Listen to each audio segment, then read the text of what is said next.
Hello and welcome to the Business Standard Morning Show. I'm Binu Sandhu. It's the 3rd of November 2023 and here are the questions we will be answering today. Who protects Indian citizens' data? Why are IT companies bleeding talent at the top? Should you invest in Zerodha's mutual funds? And how to lock your Aadhaar biometrics. There are chances that your Aadhaar and passport details are up for sale on the dark web. A report by US-based cybersecurity firm ReSecurity has claimed that the personal data of 815 million Indians has surfaced on the dark web, and a hacker is willing to sell the entire lot for $80,000. If proven, it could well be the biggest data breach the country has seen. In today's first segment, Tariq Ahmed tries to find where the buck stops, who protects our data, and what is the government doing to prevent it from falling into wrong hands.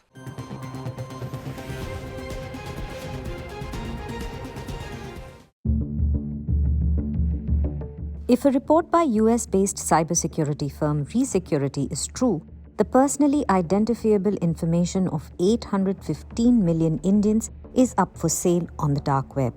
An X handle named as PWN0001 has advertised to sell the personal details such as Aadhaar and passport information along with names, phone numbers, and addresses for $80,000. So the question arises, from where did this hacker or group of hackers stole this data? Well, going by the reports and information available on social media, it originated from the Indian Council of Medical Research or ICMR.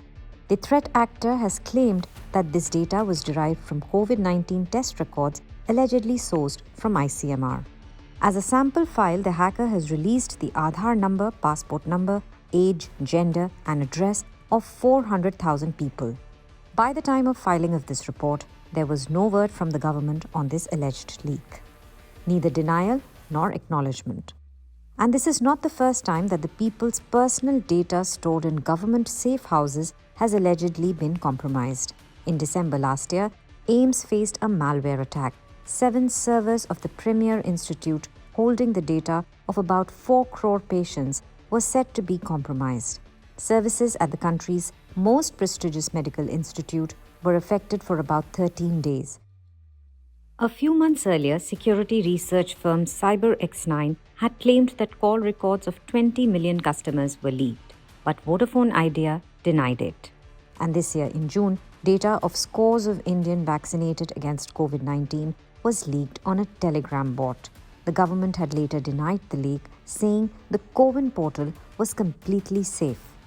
Every time such incidents are reported, Indian Computer Emergency Response or CERT-in steps in to start the probe. But so far, no major organization has been penalized for data breach incidents.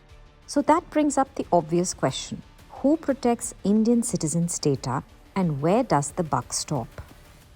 Of course, I think at the national level, we already have the position of the National Cybersecurity Advisor, which is constituted at the national level under the Office of the National, NSA. So he is responsible for overall the cybersecurity infrastructure and broadly the overall infrastructure in the country, both in the corporate and private domain. And he advises and reports directly to the NSA and to the PMO. So that hierarchy is there. It's just that we need to implement the mechanisms that are proposed by the legislation and do it quickly. And I think it's all the more necessary now after this current breach. Under the new Digital Personal Data Protection Act of 2023, which has been passed by the Parliament but not notified yet, a data protection board will be established to adjudicate disputes related to data breach. Under this act, the significant data fiduciaries will have to appoint a data protection officer. He will be the point of contact for the data principals who wish to raise a complaint against the data fiduciary. The act will allow the government to block content and impose hefty penalties on violators. The most important thing is that the penalties in this act for any non-compliance or any any non-compliance of putting in place consent mechanisms, or even the impact of a personal data breach if an offense takes place wherein there is a breach of this nature or magnitude. There are very strong and heavy penalties which have been proposed, and the maximum being up to 250 crores, which is much more robust than what the current framework allows. And there are proper processes and procedures which are clearly identifiable, so that you know when an organization has breached their obligations or is in violation of the act. But experts are concerned about a few gaps in the Digital Personal Data Protection Act. There is an exception on Section 25, Section 29 of the Digital Personal Data Protection Act actually exempts government and government-owned entities or that are exempted from the provisions of the law. So that is where the concern lies, because most of these breaches are happening with or in relation to government-owned data or government-controlled data, and they have been kept out of the purview of the Digital Personal Data Act. And that's where I think the issue arises, because while in the corporate domain, or if the law is applicable, if there is a breach that happens to the corporate or the commercial, corporate entities, then there are very stringent provisions, penalties going up to 500 crores and stuff. But here in this case, since it's a government-owned entity, they have been kept out of the purview. So, what should be done to protect the personal information of Indian citizens? The scope of the legislation is actually broadened to cover government entities or government collected or handled data. But as of now, that's completely exempted. And I'm sure, as all of us understand and realize, that Indian government happens to be one of the biggest collectors and processors of data globally, just by the sheer size of it. And this leak actually proves that. And it also proves that the risk at which is involved, because if we exempt all government entities from this, then there could be a high chances of the breach happening and nobody being held responsible for it, or being liable for it. So that's I think one of the most important aspects of increasing the scope. And second is with regard to a very stringent and aggressive method and policy adopted by the government to ensure that compliance is done of the provisions, because the provisions themselves are very stringent. But it's just that they have to be properly implemented and ensure that people comply with those regulations that are proposed under the legislation. Considering the amount of data that the government collects, the Digital Data Protection Act should be applicable for government entities too.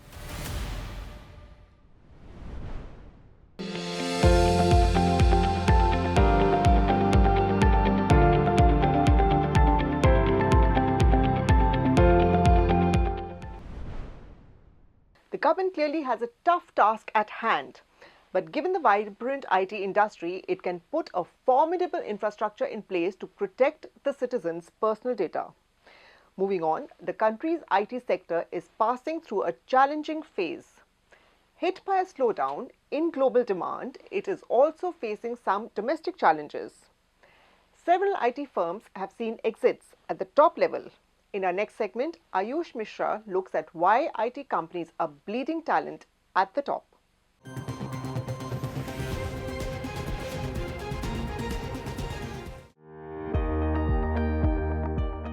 Rajiv Ranjan, former Executive Vice President at Infosys, overseeing manufacturing in the India and Japan business unit, has left the company recently.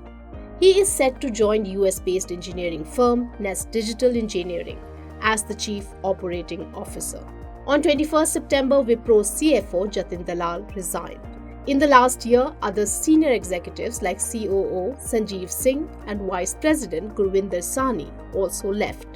Gurvinder, who had been with Wipro for 20 years, is now the chief executive at Persistent Systems. In March, Tech Mahindra appointed former Infosys president Mohit Joshi as the managing director and CEO for a 5-year term starting December 2023. In July 2020, Thierry Delaporte left Capgemini to assume the position of CEO of Wipro. The IT sector has seen a notable increase in executive turnover in the past few months. Key figures of the IT sector, like the former CFO of Wipro Jatin Dalal, former president of Infosys Ravi Kumar S, and the former CEO of Wipro Abidali Nimuchwala, among others, are increasingly making transition to new roles in different organizations after long tenures in their previous companies. So, what is driving this turnover rush among senior executives? The pyramid is crumbling because at the bottom, resources are getting depleted. And so at every layer, leadership will get affected on account of that. So you might, in some cases, you'll be a leader without a team, and that's not very motivating. And that sometimes prompts leaders to leave the organization. And the second reason is that in tech services, support functions, a lot of leadership positions are not billable resources. Again, in moments of crisis, non-billable resources become more redundant. Industry observers say the IT industry in India is currently experiencing a dynamic phase marked by technical advancements, business opportunities, and operational challenges. D.D. Mishra of Gartner shares his thoughts on the evolving landscape. This is an era of disruptions. We see geopolitical disruptions are bringing a lot of changes. We see a new emerging technologies are disrupting. We see a cutthroat competition which is disrupting. This change in the senior management layer is also triggered because of these changes, which is also driving organizations to change the way they have been working.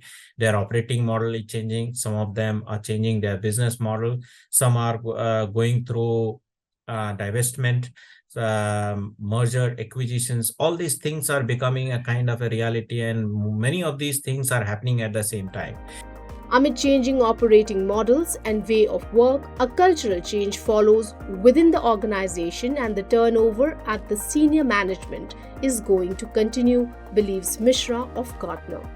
HR experts Business Standard spoke to points to an increased burnout among senior IT executives post-COVID. Top executives are tasked to steer companies with restricted budget and limited pool of talents to maximize profitability. This has led to increased burnouts, says Veenu Lambu of talent company Randstad. But how big is this problem? I guess it's part of the transformation process, and I actually would not consider this as a big area of concern, because some of these leaders, even if they're leaving, I'm sure they'll find they have rich experience, and they will find gainful,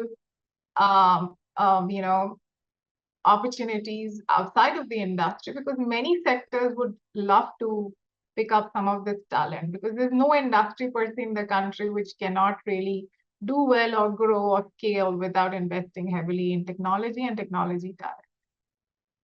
And because some of these non-tech industries do not have in-house leadership capabilities or know-how, they do look out for these leaders who are very rich in terms of their skill sets and knowledge and understand the tech landscape.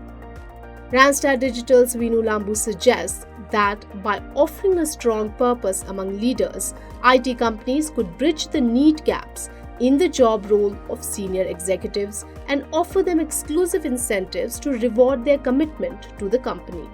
But Rituparna Chakraborty of Team Lead Services says compensation is not always the driving force. A motivation behind the top executives' move could be the desire to apply their skills and experience in different domains. Some of these seasoned leaders are also exploring entrepreneurial ventures. These changes which are happening, these are some conscious decisions people are making from an organizational perspective and from the individual perspective as well. These changes are kind of inevitable changes, and these changes are not bad. It should be seen from more positive perspective, that these changes will bring new culture, new work environment, new opportunities for the organizations as well. So why do you need to stop something which is good if that is happening for for the betterment of the organization and for the betterment of the individual? So I see that this as an opportunity which people should continue to leverage. change is the only constant.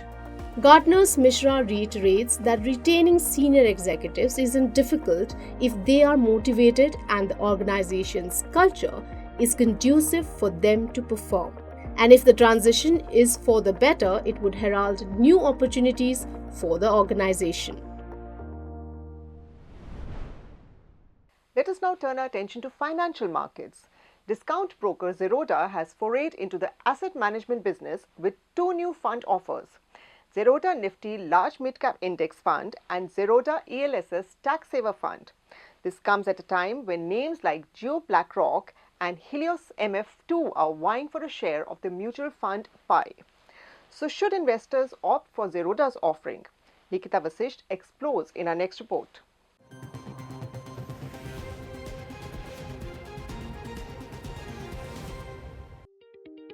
Zerodha Fund House recently announced the beginning of its passive journey in the asset management industry.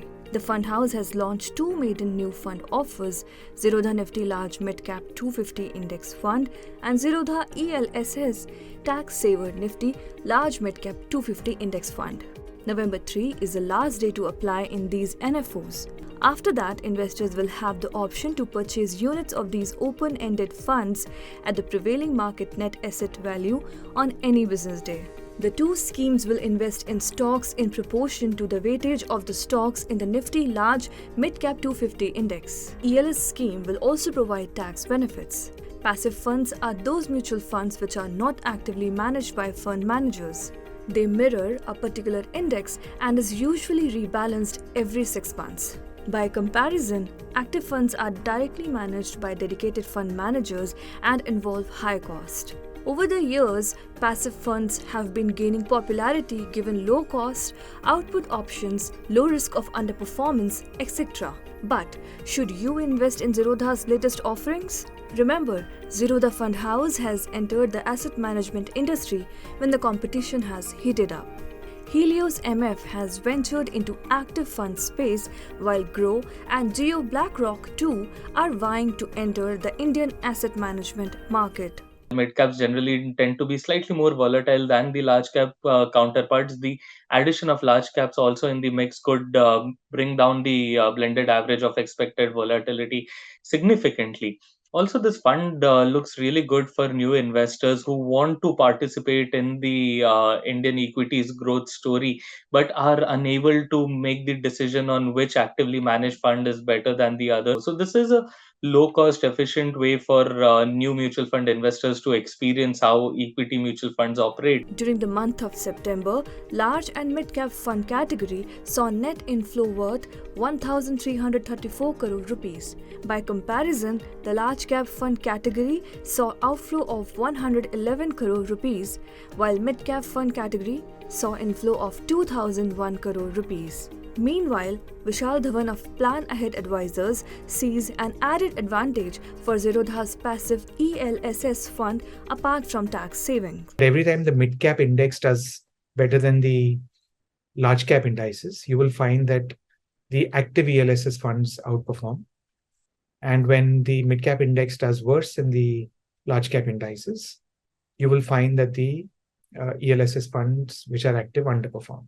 So what this fund technically goes out and does is buys both of these segments of the market. And obviously, because it's an index fund, it's going to be available at a low cost. And I think it could be a good option for investors to look at. Once again, considering that it is equity only, even though it has a 3-year lock-in, it may be advisable for investors to go in through a... Experts suggest that Zerodha's offerings are apt for high-risk tolerant investors who want a blend of large cap and mid-cap exposure. On November 3, India's services PMI data, Q2 results and global cues will guide the sentiment.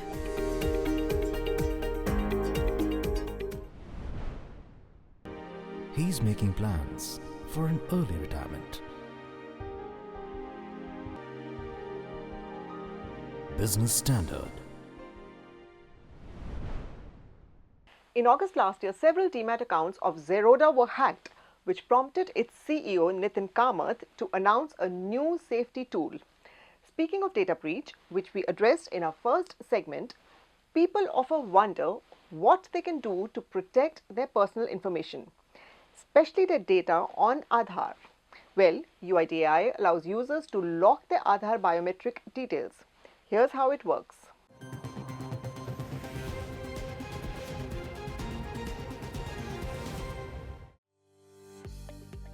Unique Identification Authority of India, or UIDAI, says that biometric locking is a service that allows an Aadhaar holder to lock their biometrics. UIDAI website says that this facility aims to strengthen privacy and confidentiality of residents' biometrics data. Fingerprint, iris, and face as a biometric modality will be locked, and after biometric locking, the Aadhaar holder will not be able to perform the Aadhaar authentication using the above-mentioned biometric modalities. Locked biometrics confirm that Aadhaar holders cannot use biometrics for authentication. It is a safety feature to stop any biometric authentication. It also ensures that any entity by any means cannot perform biometric-based Aadhaar authentication for that Aadhaar holder. Aadhaar number holders who have registered mobile numbers may lock their biometrics. This facility aims to strengthen the privacy and confidentiality of residents' biometrics data. After locking biometrics, if a UID is used for invoking any of the authentication services using a biometric modality, a specific error code 330 will be displayed indicating biometrics are locked, and the entity will not be able to perform the biometric authentication. To lock your Aadhaar biometric details, you need to use the UIDAI website and log into your profile. If you don't have a profile, first you need to make one. In the profile, go to the menu button and go to biometric settings. Now tick on the checkbox saying Enable Biometric Lock. Then tap on OK. You will now receive a one-time password or OTP on the registered mobile number. Enter the OTP and your biometric details will be locked. I will achieve, I will fly high. SBI. I'm backed by the nation's trusted bank, SBI, the banker to every Indian. And yes, if you want to unlock your biometric details on Aadhaar, you can do it by either visiting the UIDAI website, Enrollment Center, Aadhaar Seva Kendra, or through mAadhaar. Well, that's all for today. For more news and analysis, please log into our website business-standard.com. Thank you for watching.